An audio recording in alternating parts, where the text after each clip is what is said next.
Hello friends, I'm Paul Estabrooks, and today I would like to tell you the story of God's Bicycle Man.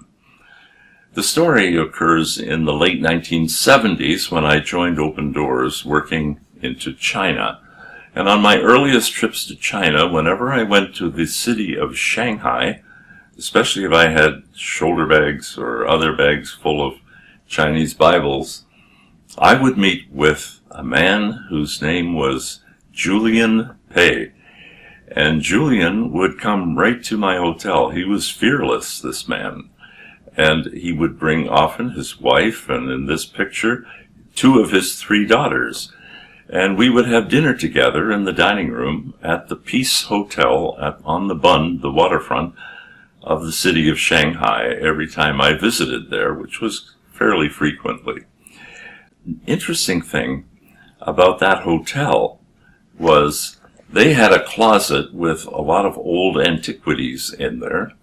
And one of the things they liked to show tourists like me, which I was considered always, was one of the signs that used to be actually posted on the front of the Peace Hotel at the waterfront of Shanghai during the British colonial era.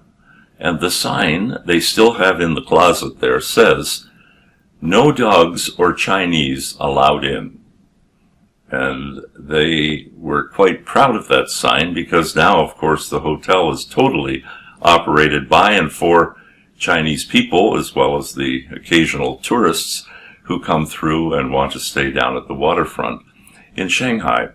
We would meet at dinner there, and Brother Julian would tell me all about the house churches of Shanghai. He was familiar with most of the groups there, the leaders. He became well known with Wang Mingdao after he was released from prison and when he was about 80. And he lived in Shanghai with his wife. Julian knew all of these people, the key leaders of different, what we would call denominations, different groups of believers in China. And he knew, of course, their Bible needs. And he would ride his bicycle everywhere. Now remember, this is the late 1970s into the early 1980s. And in those days, there were very few cars on the road in China. There were thousands and thousands of bicycles. I mean, you would see a red light at a corner of a main intersection, and the entire lane, which would be possibly even 4, 5, even 6 car lengths wide, would be totally jammed with bicycles waiting for the light to turn green so they could go ahead. He was a bicycle extraordinaire. He would go 20 to 30 kilometers outside the city, and Shanghai is a big city, outside the city to deliver scriptures to Christians who didn't have any. And he was totally committed to the Word of God and sharing the Word of God with believers who needed it. So we would sit and chat over meals at the hotel very, very frequently. And I would often say to him, "Aren't you a little concerned about being identified with a foreigner like I am, and being kind of open about your meeting with us?" And he'd say, "Oh, no, I'm immune.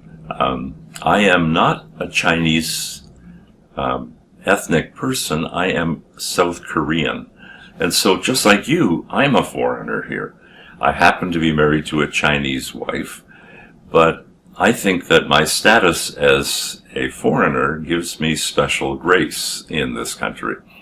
That turned out to be a little bit of a naive view, but in 1982, the last time I saw Brother Julian, he was parked with his bicycle at the side of the road where we had planned to meet.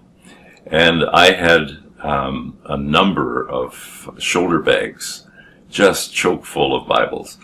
And every so many hours, he would say, "Meet me back here in 2 hours' time, for example.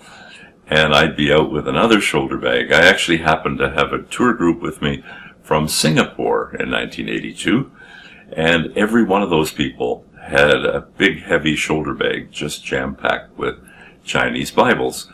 And Brother Julian would be there with his bicycle.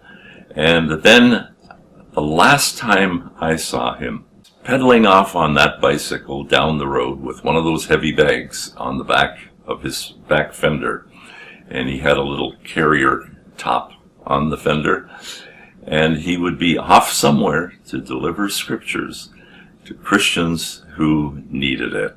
He was God's bicycle man.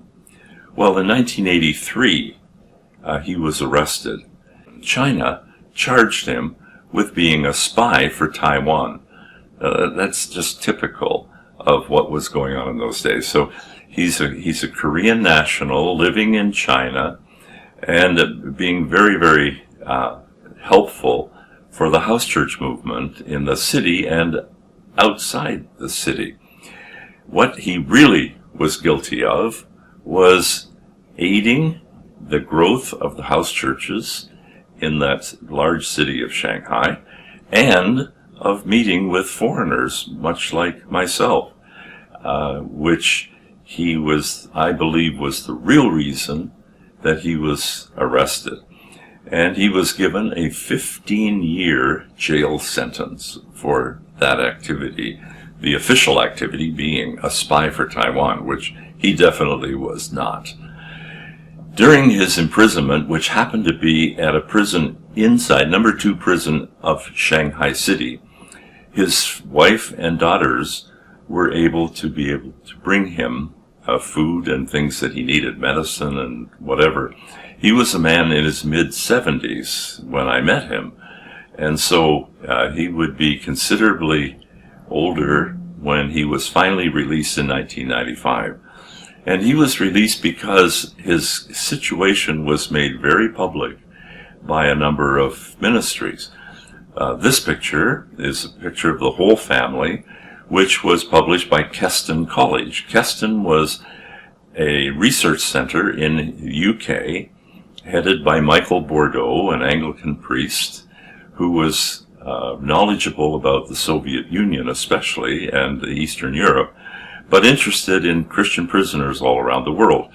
And they published this picture asking people to pray for him because he was put in prison under very, very flimsy charges.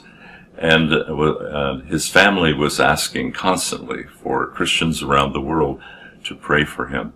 And in the middle 90s, there was a report to the Congress, it's online, the U.S.